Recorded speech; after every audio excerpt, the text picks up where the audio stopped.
There are two things that are absolutely true. Grandma loves you, and she would never say no to McDonald's. So treat yourself to a Grandma McFlurry with your order today. It's what Grandma would want. Ba-da-ba-ba-ba. At participating McDonald's for a limited time. Auto insurance can all seem the same until it comes time to use it. So don't get stuck paying more for less coverage. Switch to USAA Auto Insurance and you could start saving money in no time. Get a quote today. Restrictions apply.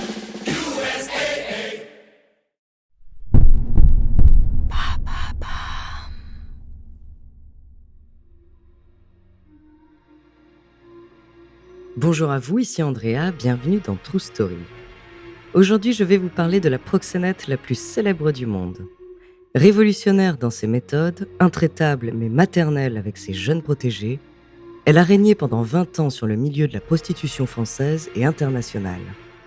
Car si personne ne la connaissait vraiment, elle connaissait tout le monde. Son nom, Fernande Grudet, dite Madame Claude.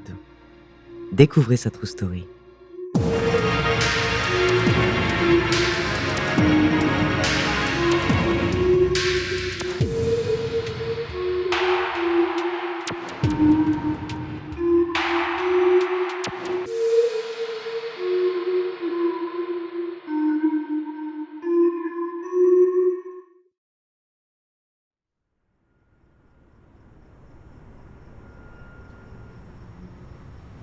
Paris, milieu des années 60.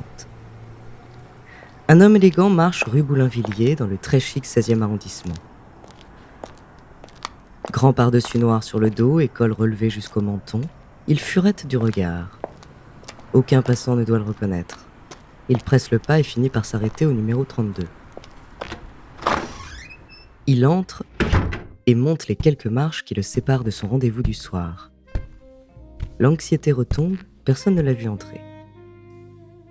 Les effluves d'un doux parfum se répandent déjà dans la cage d'escalier.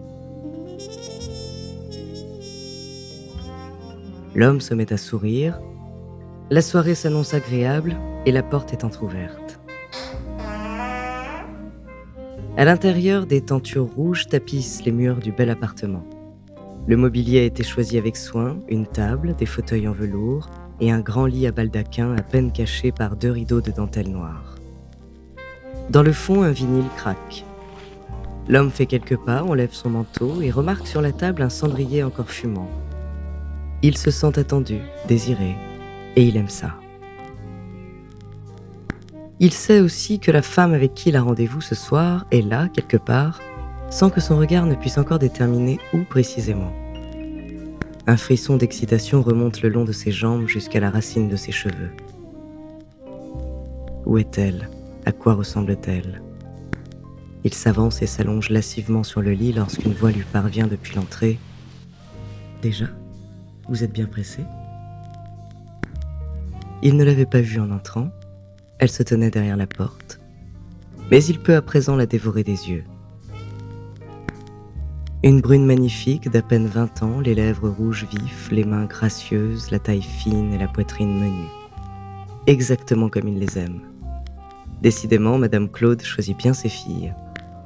Sa robe de soie noire laisse entrevoir l'une de ses cuisses. Il se lève, marche vers elle et passe une main dans ses cheveux. Prenons le temps de boire un verre, voulez-vous ? Je suis sûre que vous avez des choses passionnantes à me raconter. L'homme décline l'invitation en s'approchant plus encore. Il lui caresse le dos. La femme ôte délicatement sa main et s'écarte de quelques pas. Un peu de musique, peut-être ? Aimez-vous danser ? L'homme fronce les sourcils. Le riche industriel qu'il est n'a pas l'habitude qu'on se refuse à lui. Alors une femme, payée d'avance qui plus est, c'est sans doute un jeu pour faire monter le désir. Mais il ne peut plus attendre. Il s'approche, décidé, pose une main autoritaire sur ses fesses et la pousse violemment vers le lit à baldaquin. « Non !» lui hurle-t-elle au visage. Silence. L'excitation laisse place à la surprise. Cette fois, aucun doute. Il ne s'agit pas d'un jeu. Il la dévisage, perplexe, et lui demande les raisons de son rejet. « Vous n'êtes pourtant qu'une putain. » Le riche industriel n'a pas le temps de réagir qu'il sent déjà la douleur sur sa joue. Un horrible rictus se dessine sur son visage. Il ramasse furieusement son pardessus et s'en va.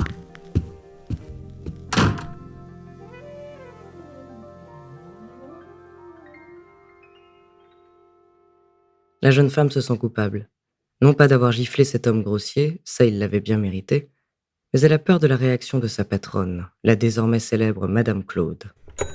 Elle décroche le téléphone de l'appartement et compose le numéro. « Allô, oui ?» dit-elle en décrochant comme elle le fait à chaque fois.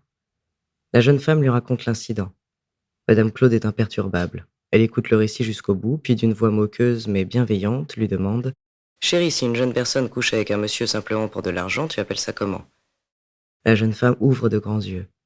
Elle n'y avait tout simplement pas pensé. Bien que naïve, cette réaction montre surtout que les filles de Madame Claude étaient assez libres. Prostituées, certes, mais jamais tenues par l'addiction à la drogue ou la pauvreté. Madame Claude veillait sur elles en véritable mère maquerelle. Pendant 20 ans, elle était même l'une des plus célèbres au monde. Revenons quelque temps en arrière.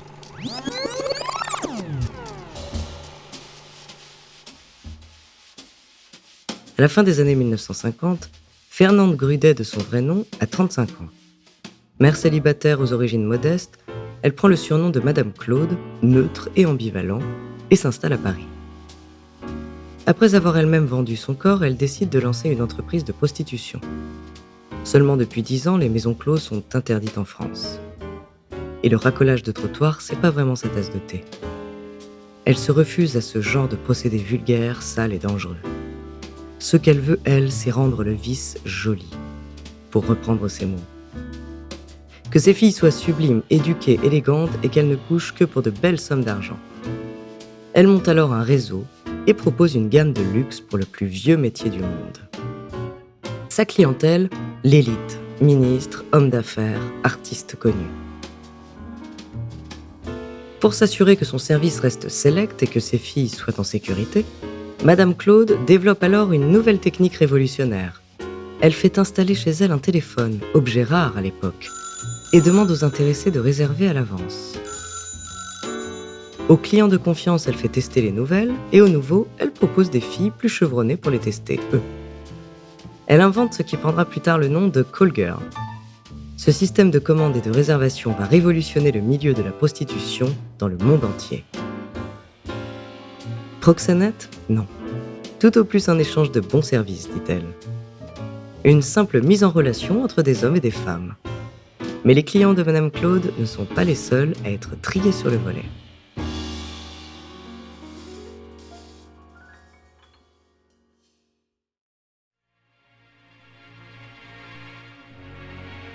On se retrouve juste après une petite pause pour la suite de cette histoire incroyable.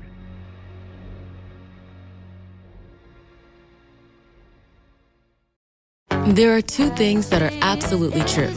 Grandma loves you, and she would never say no to McDonald's. So treat yourself to a Grandma McFlurry with your order today.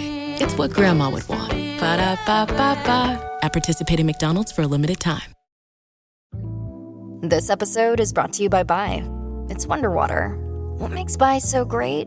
It's simple. From Raspberry Lemon Lime by Sydney Sweeney to Zambia Bing Cherry and Palavo Pineapple Mango, Bai has antioxidants, electrolytes, and no artificial sweeteners. So, for flavorful hydration, choose Bai. It's Wonder Water. Learn more about Bai and discover all of the exotic, bold flavors at drinkbai.com.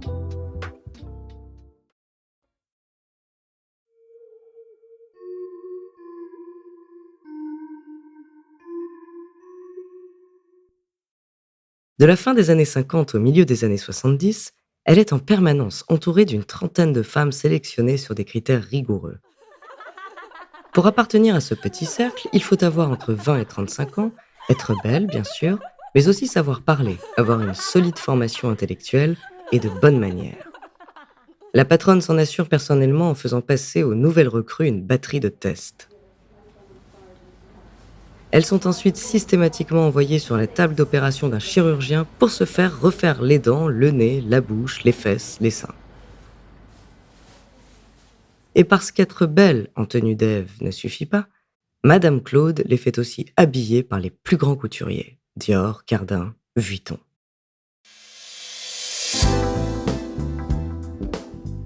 Madame Claude se vante non pas seulement de recruter des femmes, mais de les créer de toutes pièces, comme un artiste son œuvre.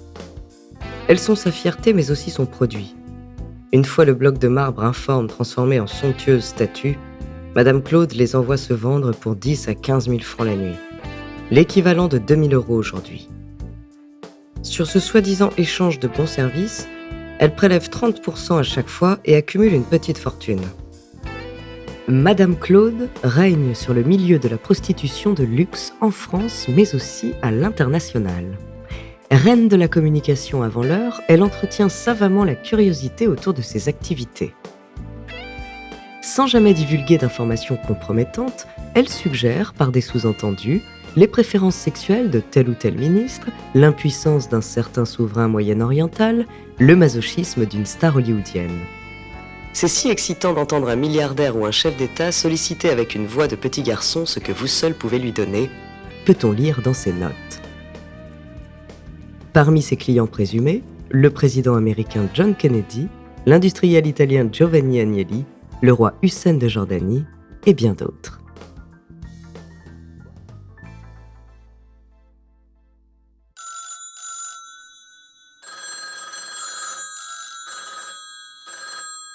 Madame Claude est une star et le tout Paris fait appel à ses services.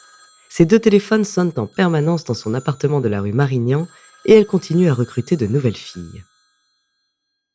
Pendant 20 ans, la police est assez peu regardante concernant ses activités.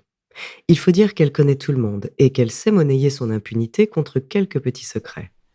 Car sur l'oreiller, les langues se délient. Et ses filles lui transmettent bon nombre d'informations confidentielles. Mais cette période faste ne dure pas pour Madame Claude. Valéry Giscard d'Estaing, fraîchement arrivé au pouvoir, décide de resserrer l'étau autour d'elle. Dès 1976, elle est épinglée par le fisc qui lui réclame 11 millions de francs, c'est-à-dire l'accumulation des 30% de commissions pris sur chaque passe qu'elle n'a pas déclaré. Son réseau est démantelé et elle est condamnée à 10 mois de prison avec sursis. La reine des proxénètes tombe de haut et décide de fuir aux États-Unis. Elle y ouvre une pâtisserie, puis un restaurant, sans succès. Car pour reprendre ses mots, 2 choses marchent dans la vie, la bouffe et le sexe, mais elle n'était pas douée pour la cuisine.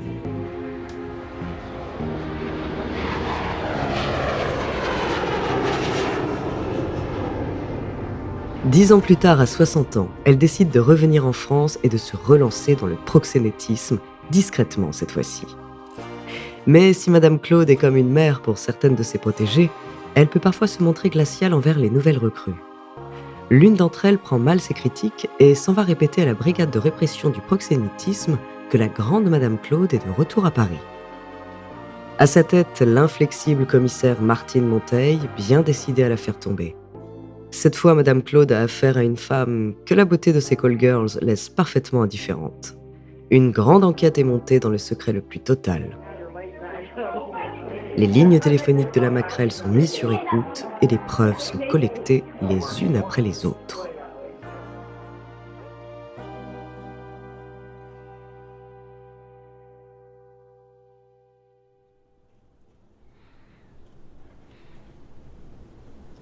Le 16 mars 1992, à 6 heures du matin, Madame Claude dort à point fermé. Elle rêve de retrouver son ancien prestige, que le tout Paris lui mange de nouveau dans la main. Soudain, on tambourine à la porte de son appartement parisien. Elle n'a pas le temps de se maquiller, à peine celui d'enfiler un survêtement. La police fait irruption dans son appartement. Les cheveux en pétard, les yeux encore gonflés de sommeil, Madame Claude ne comprend pas ce qui lui arrive. Furieuse et hautaine, elle exige qu'on sorte de chez elle. Martine Monteil entre alors et s'approche d'elle. « On a toutes les preuves. Vous êtes ferrée, madame. Vous allez la mettre en veilleuse, car on va vous aligner. » Madame Claude est médusée par le charisme de la commissaire. Elle, qui a toujours méprisé les hommes, se retrouve à ce moment-là face à plus forte qu'elle. Elle se laisse saisir par les policiers et sagement conduire en garde à vue. Une fois au poste, Madame Claude découvre l'étendue des preuves accumulées contre elle par la brigade. Elle ne peut pas nier. Au terme d'un procès très médiatique, elle est condamnée pour proxénétisme aggravé à 1 an de prison ferme à Fleury-Mérogis et 5 ans d'interdiction de séjour à Paris. Elle sort du tribunal sous une marée de journalisme et de flash photos. En tailleur, pantalon de laine, veste en cachemire et brushing impeccable, elle toise du regard la populace de Paris qu'elle ne reverra plus jamais.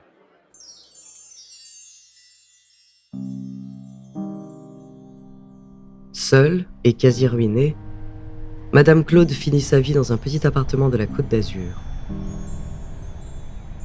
À 80 ans, elle tient toujours à son élégance. Elle va chez le coiffeur 2 fois par semaine et continue de s'acheter de beaux vêtements. Mais cette fois, fini les scandales, les coups de téléphone, les réseaux de filles. Elle a payé sa dette et fait désormais profil bas. Il lui arrive néanmoins d'être reconnue dans la rue de temps en temps, ce qui n'est pas pour lui déplaire, au contraire. Elle meurt en 2015 à 92 ans, convaincue d'avoir agi pour le bonheur de toutes et de tous. Délinquante, elle l'était bien sûr, et sa chosification des femmes a de quoi dégoûter, mais les témoignages de ses protégés s'accordent aussi pour dire que Madame Claude était comme une mère, prête à les aider à tout moment et pour quoi que ce soit. La plupart d'entre elles d'ailleurs seraient sorties de son cercle plus riche, indépendante, cultivée et libre sexuellement, à une époque encore très largement dominée par les hommes.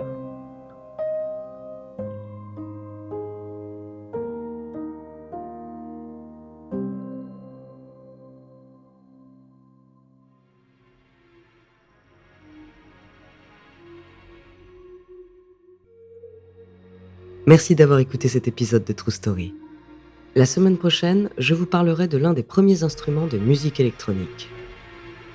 En attendant, n'hésitez pas à nous faire part d'histoires que vous aimeriez entendre sur votre plateforme d'écoute préférée, ou alors via la page Instagram ou Twitter de Bababam. Nous nous ferons un plaisir de les découvrir.